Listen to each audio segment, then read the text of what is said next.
সুপ্রিয় দর্শক মণ্ডলী, আজকের সংবাদপত্রে আপনাদের সবাইকে স্বাগত জানাচ্ছি। দর্শক মণ্ডলী, আমাদের সঙ্গে রয়েছেন শামসুল আলম লিটন, সম্পাদক সাপ্তাহিক সুরমা, লন্ডন। আপনাকে স্বাগত জানাচ্ছি লিটন। আপনাকে এক সময় তো আপনি ঢাকায় সাংবাদিকতা করতেন, নানা কারণে নানা ঘটনার মধ্যে দিয়ে আপনার জীবনটা কেটেছে। 2018 সন থেকে আপনি বাংলাদেশে নিষিদ্ধ ছিলেন। এই বর্তমান পরিস্থিতিতে আপনি দেশে ফিরেছেন, আপনাকে স্বাগত জানাই। আমি শিরোনাম দেখিনি, তারপরে আপনার আলোচনায় যাব আপনার সঙ্গে। বাংলাদেশ প্রতিদিনের শিরোনাম হচ্ছে উপদেষ্টার পদত্যাগ চেয়ে আলটিমেটাম, আইন শৃঙ্খলার কঠিন চ্যালেঞ্জ। ইত্তেফাকের শিরোনাম হচ্ছে পিলখানা ট্র্যাজেডি, শহীদ সেনা দিবস আজ, 16 বছর পর ষড়যন্ত্র উন্মোচনের চেষ্টা, সরকারের সব দপ্তরে দ্রুতই ফাইলিং চালুর নির্দেশ প্রধান উপদেষ্টার। মানবজমিন, আতঙ্কের এক রাত, অতিরিক্ত বল প্রয়োগ না করে পরিস্থিতি মোকাবেলা করুন সেনা প্রধান। সমকাল, ছিনতাই, খুন, লুটে 72 মানুষ, নির্মাণাধীন বিমান ঘাঁটিতে হামলা, গুলি, যুবক নিহত। আমার দেশ সেনা অফিসারদের রক্তের মধ্যে হাসি মুখে বসেছিলেন তারা, হাসিনার সঙ্গে কথা বলতে চায় তদন্ত কমিশন। কালবেলা অপরাধের হটস্পট ঘিরে অবস্থান নেয়নি সরকার, তর্ক বিতর্ক করতে গিয়ে যেন স্বৈরাচার সুযোগ না পায় তারেক রহমান। দেশ রূপান্তর, ভয় জেঁকে বসেছে নগর জুড়ে, অযৌক্তিক প্রকল্পে অপচয় 1424 বিলিয়ন ডলার। করতুয়া, আতঙ্কের রাত রাজধানীবাসীর, নতুন রাজনৈতিক দলের আত্মপ্রকাশ শুক্রবার। Business standard, Rohingya support in jeopardy amid US aid freeze Bangladesh fiscal strain. শিরোনাম যা দেখছি তাতে দেখা যাচ্ছে দেশের আইনশৃঙ্খলা পরিস্থিতি এতটাই খারাপ ছিল গত 24 ঘন্টা আগে। রাতটা মানে অন্যরকম এক রাত ছিল ঢাকা শহরে, আতঙ্কের রাত বলেই বলা হচ্ছে। এবং সেখানে আরও আতঙ্ক ছড়িয়েছে। মাননীয় স্বরাষ্ট্রমন্ত্রী রাত 3টার সময় সংবাদ সম্মেলন করার মধ্যে দিয়ে এই আতঙ্কটাকে আরও বেশি ছড়িয়ে দিয়েছেন বলেই অভিযোগ করা হচ্ছে। তো আপনি তো একজন প্রবাসী সাংবাদিক, বাংলাদেশের ঘটনাবলীর উপরে নজর রাখেন সবচেয়ে বেশি, কারণ আপনারা বিদেশ থেকে দেখতেছেন যেভাবে, আমরা অতটা ওইভাবে দেখি না অনেক সময়। তো আপনার কাছে কি মনে হয়? ধন্যবাদ মতি ভাই। প্রথমে আপনাকে ধন্যবাদ জানাই আমাকে আমন্ত্রণ জানানোর জন্য। নিষিদ্ধের কথা যেটা বললেন সেটি সবচেয়ে গুরুত্বপূর্ণ সংবাদপত্রের স্বাধীনতা এবং বর্তমান অবস্থার প্রেক্ষিতে আমরা স্বাধীনভাবে কথা বলতে পারছি অথবা আসতে পারছি দেশে, এটি একটি পরিবর্তনের একটি লক্ষণ অথবা কথা বলা যাচ্ছে মিডিয়া। কিন্তু আজকে যে মিডিয়ার, প্রত্যেকটি মিডিয়ার বলতে গেলে শিরোনাম হচ্ছে আইন শৃঙ্খলা পরিস্থিতির চরম অবনতি, এবং স্বরাষ্ট্রমন্ত্রী রাত 3টায় সংবাদ সম্মেলন করে যে আতঙ্কটা বিরাজমান আছে সেটিকে আরও কয়েক গুণ বাড়িয়েছেন কিনা এই প্রশ্নটা কিন্তু হেডলাইনগুলোতে স্থান পেয়েছে। তো এটি এবং এই বিষয়টি এভাবে তুলে ধরার জন্য আমি একটি কথা শুধু বলবো যে ডক্টর ইউনূসের প্রতি মানুষের অগাধ শ্রদ্ধা এবং আন্তর্জাতিক যে পর্যায়ে বর্তমান এই সাম্প্রতিক চ্যালেঞ্জকে তিনি পিঠ দিয়ে অথবা তার ইমেজ দিয়ে যেভাবে বাংলাদেশকে রক্ষা করে চলেছেন প্রতিবেশী এবং অন্যান্য শক্তির আঘাত, চরম আঘাতের পর আঘাত থেকে, শুধু সেই কারণেই মানুষ হয়তো এই কথাটি বলছে না, সেটি হচ্ছে যে দেশে কোনো সরকার নাই। এটা অনেক বড় কথা, এই কথাটি হয়তো বলতো, শুধু ডক্টর ইউনূস স্যারের কারণেই এখন পর্যন্ত মানুষ এটা বলছে না। কারণ যে পরিমাণ কালো টাকা, যে পরিমাণ অবৈধ অর্থ, যে পরিমাণ অতিরিক্ত ছাপানো মুদ্রা বালিশের নিচে অথবা জাজিমের নিচে আছে বলে অনুমান করা হয়, যেহেতু আমি কারেন্সির সঙ্গে কিছুটা জড়িত এবং এ সম্পর্কে কিছু পড়াশোনা করি, এবং কালো অর্থনীতি কিভাবে ফ্যাসিজমের অন্যতম প্রধান অঙ্গই হচ্ছে কালো টাকা এবং গেস্টাপো বাহিনী, প্রচুর অবৈধ অস্ত্র। এই দুটো জিনিস কিন্তু আগস্ট থেকে এই পর্যন্ত যে পরিমাণ উদ্ধার করা হয়েছে অস্ত্র কয়েক হাজার, কিন্তু আমরা গত কয়েক বছরে দেখেছি, বিশেষ করে জুলাইয়ে আপনি দেখুন একটি জেলায় ঘটনার প্রভাব বিশ্লেষণ করলে দেখা যাবে যে এর চেয়ে বেশি পরিমাণ অস্ত্র সেখানে ব্যবহার হয়েছে। কারণ এর চেয়ে বেশি পরিমাণ সাদা পোশাকধারী মানুষ যারা লীগের সন্ত্রাসী বলে চিহ্নিত হয়েছে এবং তাদের পরিচয় সামাজিক যোগাযোগ মাধ্যম এবং সংবাদপত্রে পরে প্রকাশ হয়েছে। এই অবৈধ অর্থ, কালো অর্থ, অসৎ উপায়ে অর্জিত অর্থ, চাঁদা এবং সন্ত্রাসের কাজে ব্যবহৃত অর্থ, 60,000 কোটি টাকার অতিরিক্ত ছাপানো অর্থ, এগুলোকে কিন্তু উদ্ধার করা যায়নি, এগুলোকে বাতিলও করা হয়নি এবং ডিমনিটাইজেশনের করা যাবে না ভারতের উদাহরণ দিয়ে। এটি একটি খারাপ তত্ত্ব, কারণ এটি ভারতে এক একটি ব্যাংক কোনো কোনো এলাকায় 200-300 কিলোমিটার দূরে, কিন্তু বাংলাদেশে কিন্তু সেই পরিস্থিতি নয়। বলা হলো যে ডিমনিটাইজেশন করা হলে মানুষ তার টাকাগুলো ফেরত ঠিকমতো পাবে না, সেই কারণে গরিব মানুষকে রক্ষার জন্য এটা করা হচ্ছে। এটা সঠিক কথা নয়। যারা গভর্নর সাহেবকে এটা যারা বুঝিয়েছেন, অর্থমন্ত্রী মহোদয়কে বুঝিয়েছেন, উপদেষ্টা, তারা ভুল বুঝিয়েছেন এবং তারা কোনো না কোনোভাবে প্রভাবিত হয়েছেন অথবা হতে পারেন বলে ধারণা করার কারণ আছে। আর অস্ত্র উদ্ধার তো খুবই সাধারণ কথা। নেতারা চলে গেছেন, ফ্যাসিবাদের দোসর নেতারা, কিন্তু তাদের কর্মী এবং অস্ত্র তো নিয়ে যেতে পারেননি, কারণ সীমান্ত তো এগুলোকে সো অর্থ এবং অস্ত্রকে আপনি অক্ষুণ্ণ রেখে, আমি মনে করি ফাইন্যান্সের জায়গায় দ্রব্যমূল্যের একটা ব্যাপার আছে, মুদ্রাস্ফীতির ব্যাপার আছে, ফাইন্যান্স এবং এই সন্ত্রাসীদের কালো টাকা, এই দুটো জিনিসের ব্যাপারে যথাযথ ব্যবস্থা নেওয়া হয়নি, ব্যর্থ হয়েছেন। শুধুমাত্র সারাত সাহেবকে বিদায় করেই মনে করা হয়েছে যে, কিন্তু বর্তমান স্বরাষ্ট্রমন্ত্রী মহোদয় এত প্রতিবাদের পরেও আমি বুঝি না যে আমরা রাজনীতিকদেরকে সমালোচনা করি, ক্ষমতা লোভী মনে করি অথবা বলি, কিন্তু যারা সুশীল সমাজ থেকে আসেন তারা কেন মানুষের সমালোচনাটাকে গুরুত্ব দেন না? আর কেনই বা ডক্টর ইউনূস সরকার মন্ত্রিসভা পরিবর্তনের ব্যাপারে এতটা উনি সিরিয়াস নন? ডেমোক্রেসি প্রক্রিয়ার মধ্যে আমরা হয়তো নির্বাচিত প্রক্রিয়ার মধ্যে নাই, কিন্তু সর্বসাধারণের গৃহীত সর্বজনগ্রাহ্য জনতার সরকার হিসেবে গণতান্ত্রিক মূল্যবোধের ভিত্তিতে চলতে হবে, তাহলে গিয়ে অনির্বাচিত সরকারের তকমা থেকে বেঁচে যাবেন আমি মনে করি। না, কিন্তু প্রশ্ন আপনি যেটা শুরুতেই বললেন যে প্রফেসর ইউনূসের অস্বাভাবিক জনপ্রিয়তা, আকাশচুম্বী জনপ্রিয়তা, এর প্রতি তিনি কোথায় ভুলটা কি করলেন? তিনি স্বরাষ্ট্র এবং অর্থ ব্যবস্থাপনার সঙ্গে যতগুলো জিনিস জড়িত, এই জায়গাটিতে যাদেরকে দায়িত্ব দিয়েছেন ভুল দায়িত্ব দিয়েছেন। তারা ব্যক্তি হিসেবে অসাধারণ মেধাবী, নিজ নিজ ক্ষেত্রে কৃতিমান, কিন্তু কর্মক্ষেত্রে সেই কৃতিত্বের সাফল্য কিন্তু আমরা দেখছি না। আমি একটা মন্ত্রণালয়ের কথা বলছি, অর্থ মন্ত্রণালয়। উপদেষ্টা মহোদয় ব্যক্তিগতভাবে আমাদের অত্যন্ত শ্রদ্ধেয়, কিন্তু তিনি তার 4 জন সচিব, যে 4 জন আগের ফ্যাসিবাদী সরকার তার অর্থ ব্যবস্থাপনার কাজে ব্যবহার করেছেন এবং যারা অন্যায়, অবিচার এবং নানা ধরনের অর্থনৈতিক দুষ্কৃত কর্মের তারা কিন্তু বাধাও দেন নাই, কতটুকু সহযোগিতা করেছেন সেটা তদন্তের বিষয়। ওই মন্ত্রণালয়ে 4 জন সচিব আছে এবং 4 জন সচিব এখন পর্যন্ত দায়িত্ব পালন করছেন। আমি এর মাধ্যমে ইনারা সবাই খারাপ লোক, সবাই সহযোগী আমি এটা বলছি না, এটা তদন্ত সাপেক্ষ। কিন্তু ফ্যাসিবাদী সরকার যেভাবে অর্থনৈতিক ব্যবস্থাপনা করেছেন গত 10-12 বছর, 13 বছর যাবৎ, সেখানে তো 18 লক্ষ কোটি টাকার যে দায় এবং উন্নয়নের নামে অর্ধেকের বেশি টাকা পাচার, পুরো দায়িত্ব তো অর্থ মন্ত্রণালয়। সেখানে 4 জন সচিব অক্ষুণ্ণ থাকে কিভাবে, অব্যাহত থাকেন কিভাবে? এখানে একটা জিনিস। স্বরাষ্ট্রে কিন্তু আপনি 1 বছর অথবা 2 বছর পরে মূল্যায়নের কোনো সুযোগ নেই। আপনি যেই সংকটটা আছে এটা খুবই, হ্যাঁ, বর্তমান স্বরাষ্ট্র উপদেষ্টা একটা ভালো কাজ করার চেষ্টা করেছেন, সেটি হচ্ছে পুলিশ বাহিনীকে প্লেস করা এবং মানুষের আস্থায় ফেরত আনা। এই জায়গাটায় ওনার কর্মকৌশলটা সফল হয়নি। সুতরাং 3-4 মাস পরে ওনাকে যদি রাখতে হয়, স্যার অন্য মন্ত্রণালয় দেবেন, এখান থেকে আরও যোগ্য মানুষকে নিয়ে আসবেন, কারণ গণতন্ত্রে এক্সপেরিমেন্টের সুযোগটা এত বেশি কিন্তু জনগণ রাখে না। রাখলে প্যাট্রিয়ট কবিতার সেই নায়কের মতো হয়, প্রথমে ফুলের মালা নিয়ে আসতে হয়, শেষে কিন্তু অন্যভাবে ফিরে যেতে হয়। না, এটা তো আমরা বিশ্বব্যাপী দেখছি। তো কিন্তু ঘটনা হচ্ছে যে এখানে উনি এই যে ভুলগুলা করলেন, দিনের শেষে তো পুরোটাই ওনার উপরে যাচ্ছে। অবশ্যই যাবে, কারণ রাষ্ট্র একটা পলিটিক্যাল মেশিনারি। এইখানে হেড অফ দ্য স্টেট, যদিও অ্যাডভাইজারি পরিষদ, ওনারা কার অ্যাডভাইজার? প্রেসিডেন্ট চুপ্পুর অ্যাডভাইজার? আমি তো তা বিশ্বাস করি না এবং জনগণ তা বিশ্বাস করে না, তো সেটা আরেক বিতর্ক। কিন্তু দায়িত্ব ডক্টর ইউনূস স্যারকেই নিতে হবে। আজকে যে শ্রদ্ধা এবং ভালোবাসা, সেটি যদি বিপরীত দিকে হাঁটা শুরু করে, সেটা আমাদের সকলের জন্য দুঃখ হবে। কিন্তু আমি বিশ্বাস করি 3টা বিষয়ে মানুষের মধ্যে, একটা রাজনৈতিক দলগুলোর মধ্যে অনৈক্য নাই। সেই 3টা বিষয় হচ্ছে গণহত্যার বিচার, সংস্কার এবং নির্বাচন।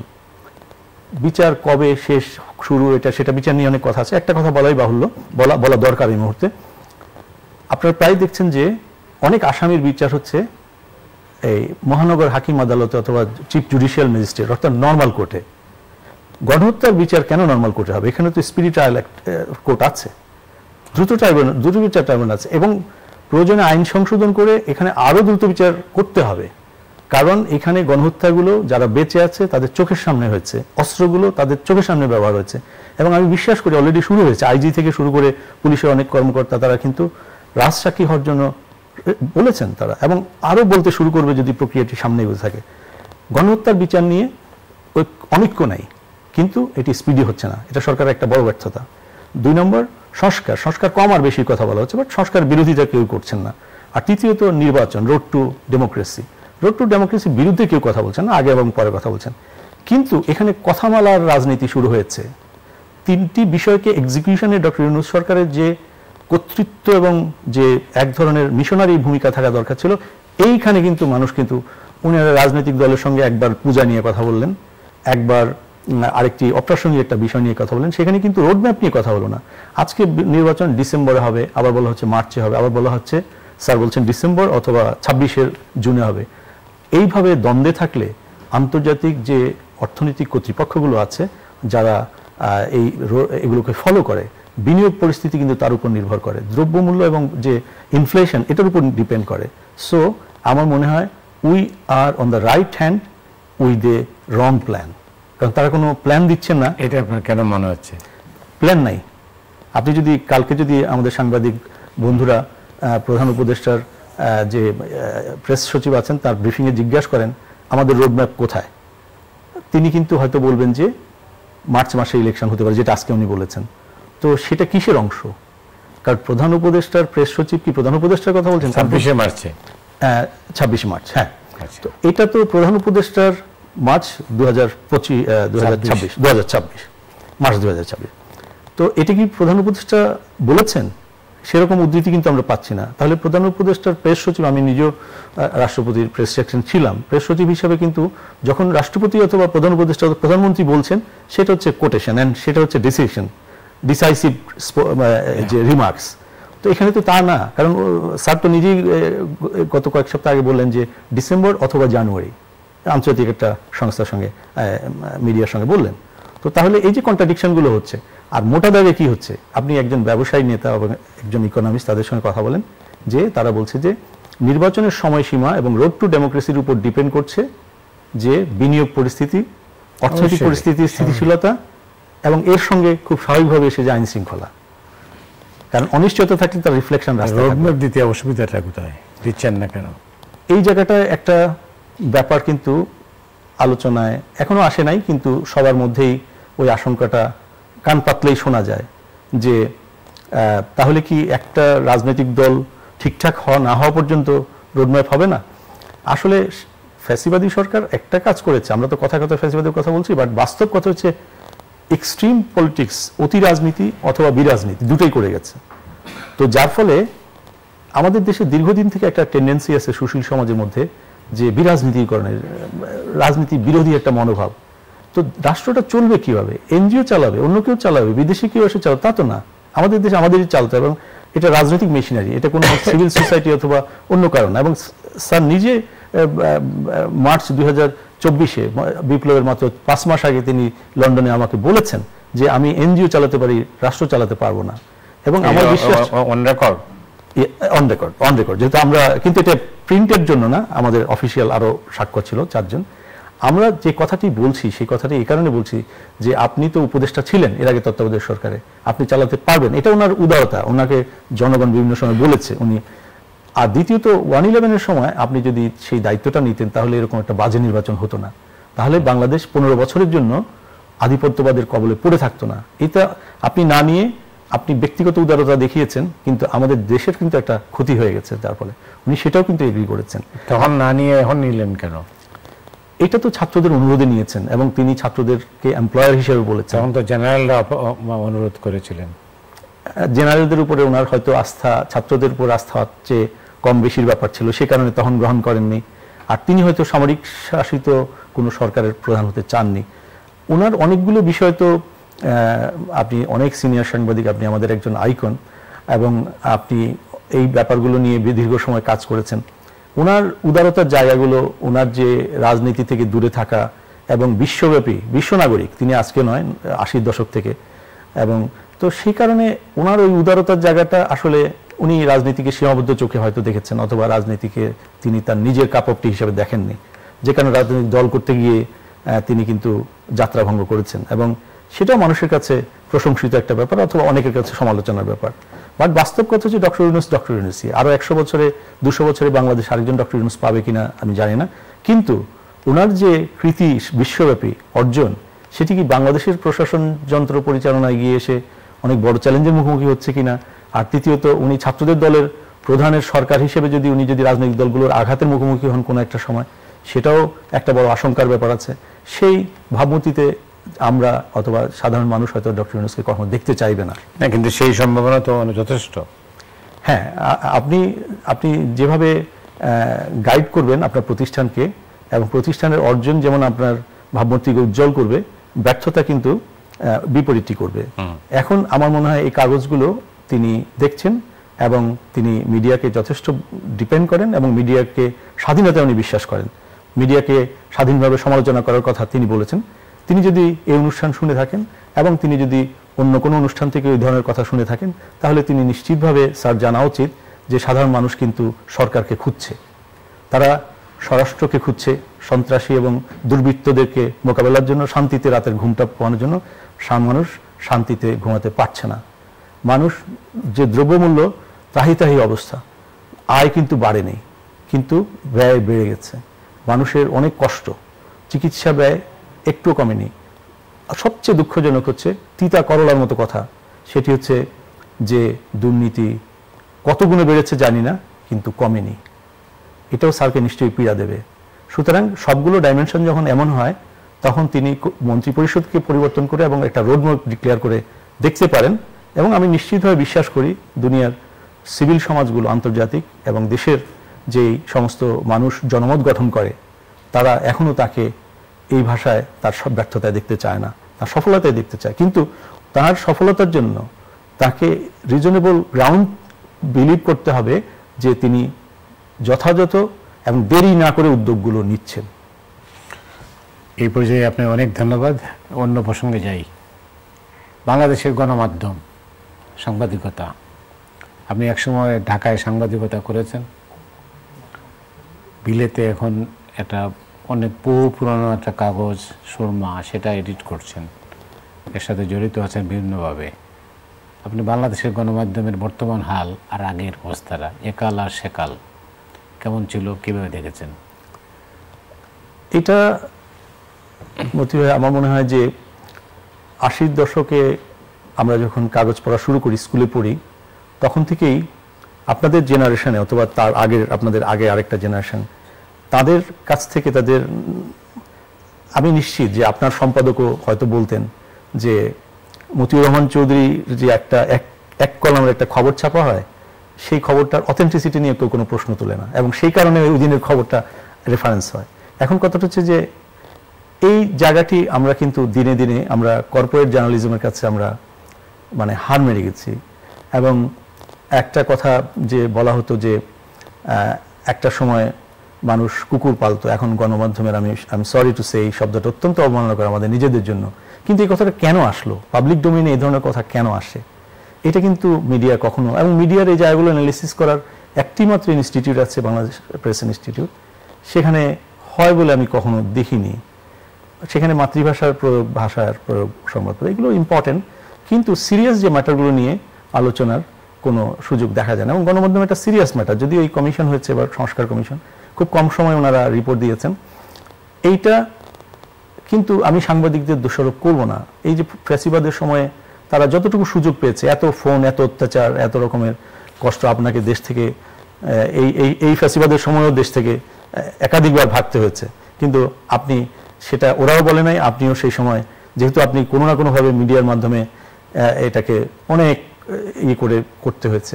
তো আমার মনে হয় যে এই আমাদের যে আজকের সাংবাদিকতার যে ব্যাপারটা যে পর্যায়ে এসে দাঁড়িয়েছে, না হলে ফেসবুকে একটা কথা, কোনো রেফারেন্সলেস কথা, সেটাকে মানুষ বিশ্বাস করছে, কিন্তু খবর কাগজে সেটা কিন্তু অনেক ক্ষেত্রে বিশ্বাস করতে পারছে না। তো এই জায়গাটাতে অনেক বড় সমস্যা হয়েছে। আমার মনে হয় গণতন্ত্রের অভিযাত্রায় এগুলো হয়তো ঠিক হবে, তবে ইনস্টিটিউশনগুলো ঠিক করতে হবে। খুবই অপ্রয়োজনীয় একটা ইনস্টিটিউশন তথ্য মন্ত্রণালয়, সভ্য মনোদেশী তথ্য মন্ত্রণালয় ধীরে ধীরে সব বিলুপ্ত করা হয়েছে। এটা খুব দরকার, এটা খুবই যে কোনো সরকারের জন্য জনবিচ্ছিন্ন হওয়ার জন্য যথেষ্ট। দ্বিতীয়ত, সংবাদপত্রর এই যে ডিজিটাল সিকিউরিটি অ্যাক্ট 7,000 মামলা, এটাও সরকারের একটা চরম ব্যর্থতা। এখন পর্যন্ত এই কেসগুলো নিষ্পত্তি করা যায়নি, এবং নিষ্পত্তি তো অর্থ তো একটাই, শুধুমাত্র একটা ফর্ম দিয়ে অনলাইনে কেন এটি নিবর্তনমূলক সেটি যদি একটা ব্যাখ্যা দিয়ে দিতে পারে, তাহলে এক অর্ডারেই কিন্তু ব্ল্যাঙ্কেট অর্ডারে 7,000 মামলা নিষ্পত্তি হতে পারে, 5 অথবা 6 হয়তো জেনুইন মামলা হতে পারে, সেগুলোর ব্যাপারে অন্য ব্যাপার। এইরকম একইভাবে রাজনৈতিক মামলার ক্ষেত্রে হয়েছে ট্রিমেন্ডাস ব্যর্থতা। আসিফ নজরুল স্যার আমাদের খুব প্রিয় মানুষ এবং অসম্ভব রকমের ব্যর্থ হয়েছেন তিনি তাঁর দায়িত্ব পালন। তিনি হয়তো অন্য অনেক জায়গায় ভালো করতে পারতেন, কারণ এই যে ব্ল্যাঙ্কেট অর্ডার, এক্ষেত্রে blanket order is very important. উনি 64 জেলার রাজনৈতিক মামলা নিষ্পত্তি করতে দিলেন, বললেন 2 মাস অথবা 3 মাসের মধ্যে তারা এটা করবে। এগুলো সব সময়সীমা চলে গেছে, কিন্তু কি হলো আমরা কিন্তু জানি না।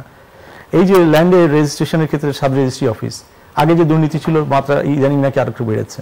তো স্যার কি এটা খবর রাখেন? আমি নিশ্চিত না, কারণ তিনি প্রবাসী কল্যাণ এবং 2 বড় বড় টাইটানিক মন্ত্রণালয় চালাচ্ছেন।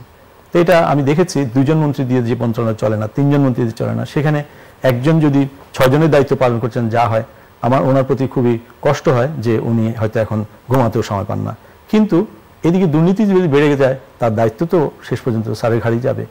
এই জায়গাগুলোতে আমার মনে হয় আমাদের ইভ্যালুয়েশন, এবং আপনি গণমাধ্যমের কথা বলেছেন, গণমাধ্যম এগুলো লিখছে না, সেলফ সেন্সরশিপ শুরু হয়ে গেছে। মনে করছে যে আজকে আইনশৃঙ্খলার কথা লিখেছে, আমার ধারণা অন্যরা বুঝতে পেরেছে যে এখন আর হেডলাইন না দিয়ে উপায় নাই।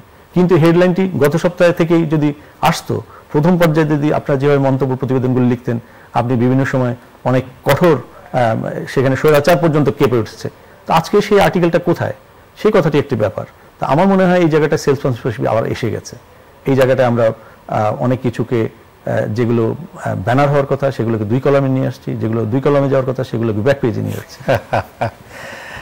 ওয়েল, আপনার অভিজ্ঞতার সঙ্গে আমি ভিন্ন মত পোষণ করব না, কারণ আমি তো জানি এটার মধ্যে আছি আমি। কিন্তু একটা মুশকিল হলো, আপনি যেটা বললেন যে সেলফ সেন্সরশিপ আবার এসে গেছে, আসলে যায় নাই, ছিল, আছে, থাকবে বলে মনে হচ্ছে, এবং এখন দিন দিন খালি বাড়ছে। তো এখন কালোকে যদি আমি কালো না বলতে পারি আর সাদাকে সাদা না বলতে পারি, তাহলে তো সাংবাদিক হওয়ার কোনো প্রয়োজন নেই। কিন্তু এটা কেন আমি যদি আপনাকে প্রশ্ন করি, আজকের যে সরকার প্রধান যিনি বিশ্ব নাগরিক ডক্টর মোহাম্মদ ইউনূস, তিনি তো বলেছেন আপনারা আমাকে সমালোচনা করুন, এবং তিনি সমালোচনা খুবই পছন্দ করেন। ওনার আন্তরিকতা নিয়ে আমি প্রশ্ন তুলছি না, ওনার মেশিনারি তো একটু আগেই তো আপনি বললেন যে এতগুলো মামলা রয়ে গেছে, মামলা কোনো খারিজ হয় না একটাও, তখন কে সাহস করবে এটার মধ্যে দিয়া? সেই ডিএসএল মামলাগুলো নিয়ে সব এয়ারপোর্টে এসে বসে থাকে, এবং সরকার বলছে না এদের কোনো ধর কিছু হবে না, কিন্তু কষ্ট হচ্ছে। আর এদিকে লক্ষ লক্ষ রাজনৈতিক মামলা, আমরা কিন্তু জানি সবই কিন্তু কপি পেস্ট ছিল। বিএনপি মহাসচিব যদি ময়লা গাড়ি ধাক্কা দিয়ে ফেলে দেয়, এরকম মামলা হাজার হাজার লাখ লাখ। এই যে সাগররুনি মামলাটা, মানে কোনোটাতেই কিন্তু কোনো স্পষ্ট কোনো অগ্রগতি নাই। তো সেই জন্য এখন সবচেয়ে বড় সমালোচনা যেটি হচ্ছে, 2টো শব্দ নিয়ে মানুষ কিন্তু খুব হাসে। এটিও আমার মনে হয় আমি দেখেছি, আমি গত কয়েক সপ্তাহ আছি, একটি হচ্ছে সংস্কার আর এটি হচ্ছে সমন্বয়ক।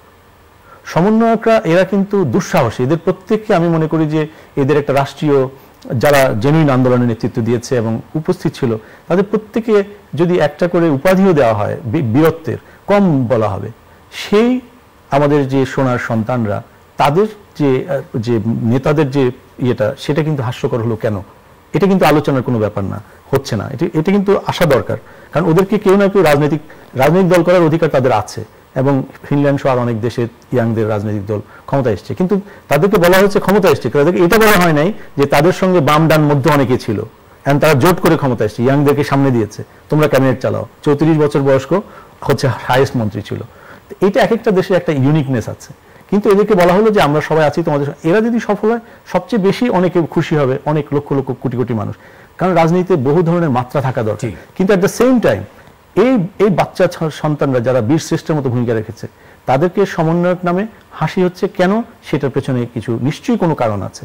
আর দ্বিতীয়ত হচ্ছে সংস্কার। দেখুন, সংস্কারের কোনো বাইবেল পৃথিবীতে নাই। একবারে একটা সীমিত সংস্কারের মাধ্যমে রোড টু ডেমোক্রেসিতে যাওয়াটা, এটা রাজনীতি কে বললো সেটা কোনো ম্যাটার না। ম্যাটারটা হচ্ছে this is reality, it's a political machinery. আর এই সংস্কারের নামে আমরা তো 111-এ সব দেখেছি তাণ্ডব।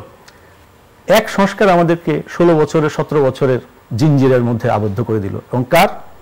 প্রতিবেশী দেশে। এবং প্রতিবেশী দেশের পররাষ্ট্রমন্ত্রী এখন বলছেন বাংলাদেশকে ঠিক করতে হবে, কিভাবে সম্পর্ক আমরা দেখতে চাই। ইয়েস, বাংলাদেশ তো বলেছে বাংলাদেশ তো তোমাকেই বন্ধু মনে করে, বাংলাদেশ তো আর কাউকে প্রতিবেশী মনে করে না।